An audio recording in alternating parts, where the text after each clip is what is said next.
안녕하십니까, 이광수입니다.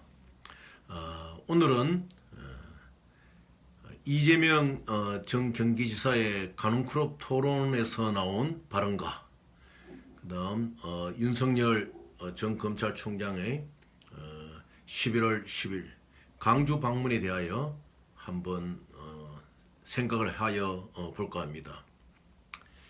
윤석열 총장은 지난 며칠 전 전두환에 관련된 발언으로 인하여 대다수 강주 시민들의 공분을 사고, 또 특히 5.18 강주 민주항쟁의 희생자 가족들에게 깊은 상처를 준 점에 대하여 사과하기 위하여 강주를 방문하였습니다. 강주 5.18 재단 관련 일부 단체는 이러한 윤석열 전 총장의 강주 방문에 대하여 상당한 항의를 하고 격렬한 저지를 한 것을 언론 보도를 통하여 보게 되었습니다. 참으로 마음이 착잡한 심정입니다. 진정으로 강주는 이 땅의 민주화의 성지고, 또 강주 민중들이 일구어낸 민주화 진전의 역사는 이 나라의 산 역사, 그리고 민주화의 하나의 증언의 연속인 상황이 되고 있습니다. 특히 강주가 그토록 지지하였던 우리 김대중 전 대통령은 행동하는 양심과 그리고 역사의 진보를 위해서, 역사의 발전을 위해서 서로 용서, 화해하는 정신을 항상 생전에 말씀하셨습니다. 또한 강주 민중항쟁 당시에 유명을 달리한 많은 민주 열사들도 지금쯤은 아마 이러한 대치되는 대한민국이 하나의 한 역사를 가지고 대치되는 어떤 순간점보다도 좀 더 우리가 발전적인 역사로 나아가는 것을 원하고 사랑과 화해를 원하고 있다고 생각하고 있습니다. 물론 가해자나 희생자가 같이 다 노력하여야 되는 사실입니다. 그러나 이제 모든 정치사에서 있어서 많은 것들이 바뀌고 있습니다. 특히 이재명 전 경기지사는 민주당의 대선 후보가 결정되고 나서 한 연설 속에서도 산업화에 박정희를 거론하며 김대중 전 대통령과 동등선에서 역사적인 위치에 이끌어내는 그러한 발언도 하였던 적이 있습니다. 과거 민주화운동을 하였고, 또한 김대중 전 대통령을 위하여 두 번이나 목숨을 걸고 민주화에 진화하는 과정을 거쳐왔던 저로서는 이재명 전 경기지사의 산업화의 일꾼 박정희와 비교되는 김대중 전 대통령의 모습에서 과연 이것이 민주당의 어떠한 대통령 후보를 뽑는 당대회냐, 제 눈과 제 귀를 의심할 정도로 저는 어떤 이재명 후보의 정체성에 대하여 어떤 생각도 해보았던 것입니다. 그러나 지금 그러한 것을 말하고자 하는 것이 아닌 것입니다. 강주는 진정 살아있는 대한민국 민주화의 성지고, 또 많은 희생을 하여 대한민국의 민주화 역사에 이바지해 왔습니다. 그렇다면 이제 우리 산자들도, 또 희생자의 가족들도 이제는 정말 좋은 민주화를 만들고 상식과 공정이, 진리가, 또 공정한 저울이 적용되는 이 대한민국 사회를 건설하기 위해서는 좀 더 화합하고 이제는 좀 더 일보 전진하는 역사로 나가야 될 것입니다.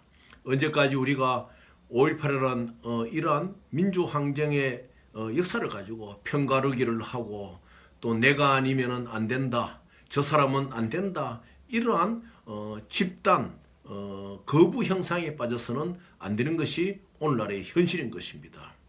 실로 이번 대선은 진보냐 보수냐를 가르기에 참 애매합니다.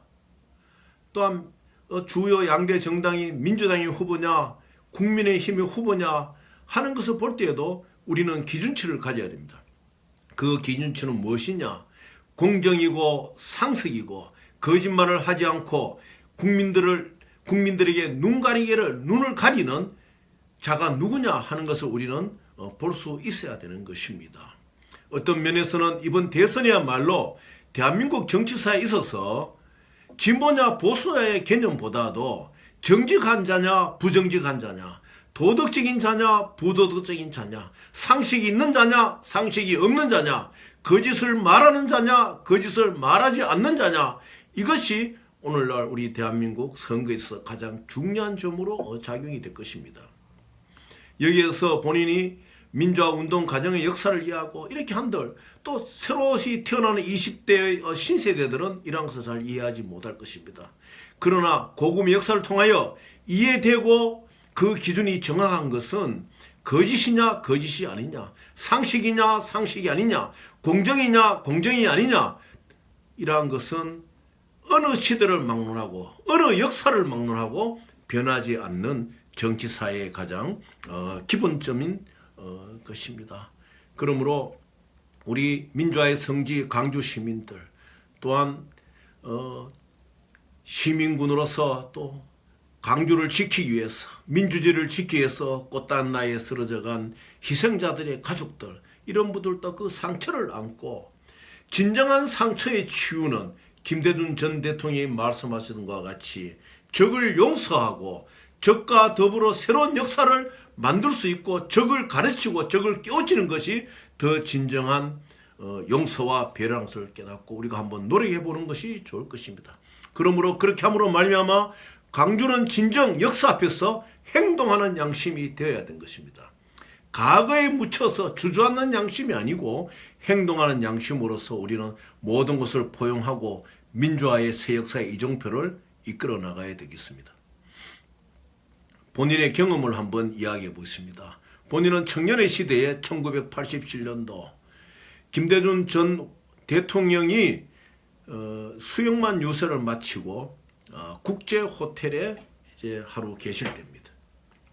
그때 김대중 후보의 반대자들이 구름대같이 모여 국제 호텔을 둘러싸고 돌멩이를 던지고 깨진 병을 던지고 쇠조각을 던질 때 저는 국제 호텔 회전문 앞에서 마주섰습니다. 목숨을 걸고 김대중 후보를 보호하기 위해서 청년된 몸으로 서 있었습니다. 제가 맞았습니다. 제가 피를 흘렸습니다. 군중들은 더 이상 던지지 못했습니다. 마찬가지입니다.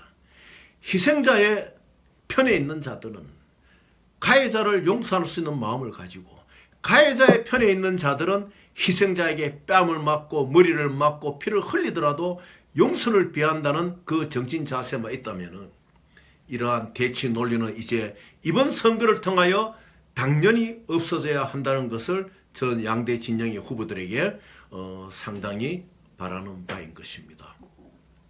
이제 세상은 달랐습니다.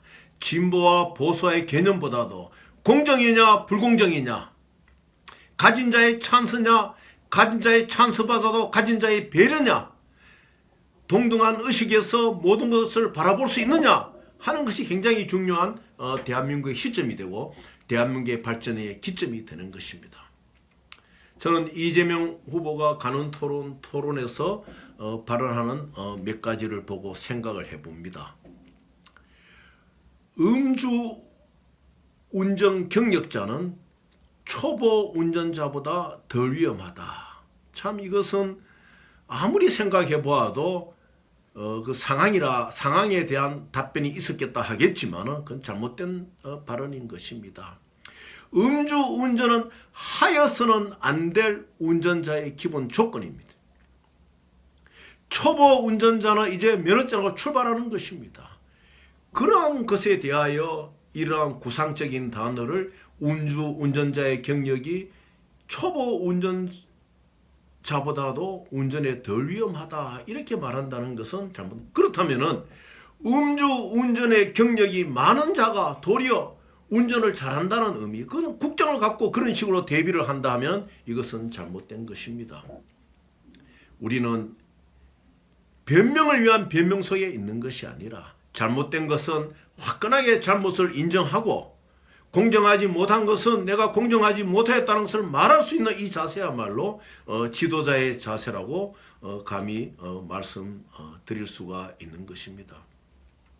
뭐 예를 들어 가지고 성남시 대장동 사건 관계로 유동규 본부장의 잘못은 유동규 본부장의 잘못이고 시장으로의 잘못은 없다. 관리가 잘못됐다. 이렇게 말한다 같으면은 만약 대통령이 대한민국의 휴전선이 무너지고 대한민국의 서울이 점령될 때에 국방장관이 군대를 지휘 총설 잘 안 하고 국방정책을 잘못하고 전력을 잘 전력을 잘 배치하지 못해 가지고 이렇게 휴전선이 무너지고 수도 서울이 또 이렇게 뭐 당하고 이렇게 변명에 급급한다면은 어떻게 국민들은 무엇을 믿고 그 대통령을 바라볼 수가 있는 것입니까? 물론 어떠한 상황에 대한 그런 것이 가만히 된다 하더라도 음주운전자의 경력자가 초보 운전자보다 덜 위험하다, 이 말은 잘못된 말입니다. 또 그리고 유동규 본부장이 잘못한 것은 유동규 본부장의 잘못이지 시장으로서 잘못이 없다, 이러한 것도 하나의 면탈, 어떤 면피의 발언으로서는 잘못된 것이라고 저는 생각하고 있습니다. 지도자답게 밑에 사람이 잘못했으면 그 책임을 안고 갈 수 있는 자세, 국민에 대하여 잘못을 인정하고 그 잘못의 토대 위에서 앞으로는 그런 잘못을 범하지 않겠다. 앞으로는 관리 체제에 있어서 이런 실수를 변하지 않겠다. 앞으로는 지휘 체제에 있어서 이런 실수를 변하지 않겠다. 이렇게 솔직하게 말함으로써 국민들에게 다가가는 것이 더 정당한 지도자의 자질이라고 생각하고 있는 것입니다. 우리 국민들은 지금 상당히 답답해하고 있습니다. 뻔히 보이는 의혹 앞에서 당당하다면 특검을 받아들입니다. 조사하라. 혹자는 말하기를 특검을 하기 위해서는 준비를 하고 조사하고 몇 개월 지나다 보면 대선이 끝난다. 그렇지 않습니다. 선거는 여론이라 하는 것이 있습니다. 특검을 도입하고 시작을 하게 되면 시작하는 초기부터 지금까지 검찰의 진부한 수사에 대해서 무엇이 잘못된 것을 보여주고 거기서 느끼게 함으로 말하면 국민들로서는 정당하고 공정한 판단할 수 있는 길을 열어주는 것입니다. 특검 도입은 20대 대통령 선거를 앞두고 대한민국 백성들에게 의혹에 대하여 걱정 어린 눈으로 이 대선 정국을 바라는 국민들에게 신바람 나는 투표를 하기 위해서는 반드시 필요한 것입니다. 특검이 도입되고 그 절차상의 과정을 보면서 국민들은 판단할 수 있는 것입니다. 우리나라 국민들은 어느 나라보다도 세계적인 민주의식을 많이 가지고 있습니다. 얼마나 많은 군부 독재 체제 속에서도 피나는 투쟁을 하였고 강조의 희생, 6.29 투쟁의 희생, 이러한 희생 속에서 우리는 민주주의의 꽃을 피웠습니다. 국민의 여론을 무시해서는 아니 되는 것입니다. 지난 한국갤럽에서 10월 26일에서 10월 28일 사이에 특검 수용에 대해서 여론조사를 하였습니다. 국민의 65% 이상이 이것을 찬성할 수가 있습니다. 진정으로 국민을 위해서 봉사하고 국민을 위해서 정책을 펴겠다는 후보자일 것 같으면 이 국민 65% 이상이 찬성하는 특검을 수용하여야 되는 것입니다. 우리는 이제 새로운 시대에 들어섰습니다. 공평한 저울추를 사용할 수 있는 지도자를 원합니다. 속이는 저울추를 사용하는 지도자를 국민들은 원하지 않고 도리어 먼저 파악하고 그에게 다가가지 않을 것입니다. 이번 20대 대통령 선거를 앞두고 우리는 실로 하늘의 신이 공평한 저울을 사용하는 지도자를 원한다는 것을 반드시 믿고 우리의 국민들도 공평한 추를 사용하고 공평한 저울을 사용하는 지도자를 바로 본다는 것을 인식하고 상식과 공정, 도덕, 그리고 모든 것을 속임이 없이 국민에게 나타내는 후보들이 국민들에게 호소하는 이번 대선 정국이 되어야 하는 것입니다. 이 땅을 창조하고 이 땅의 모든 계획을 운영하고 만물을 다스리는 우리 이 창조주도 공평한 저울을 사용하지 않는 자, 공평한 추를 사용하는 자들을 그렇게 좋아하지 않으실 것입니다. 이번 20대 대선은 진보와 보수냐는 개념보다도 정직한 자와 정직하지 않은 자, 그리고 공정과 상식 있는 자와 공정과 상식이 없는 자, 도덕적인 자와 부도덕적인 자, 이러한 것을 구별해내어 참으로 이 나라의 지도자를 정의가 하수와 같이 흐르는 나라로 만들 수 있는 지도자를 뽑기 위하여 우리는 한번 눈을 부릅뜨고 우리가 이 문제를 특검을 수용하도록 하고 우리 국민 여러분들이 잘 판단하고 파악하고 좋은 여론 속에서 참으로 심판하는 이 20대 대통령을 뽑는 선거를 치르기를 간절히 바랍니다. 감사합니다.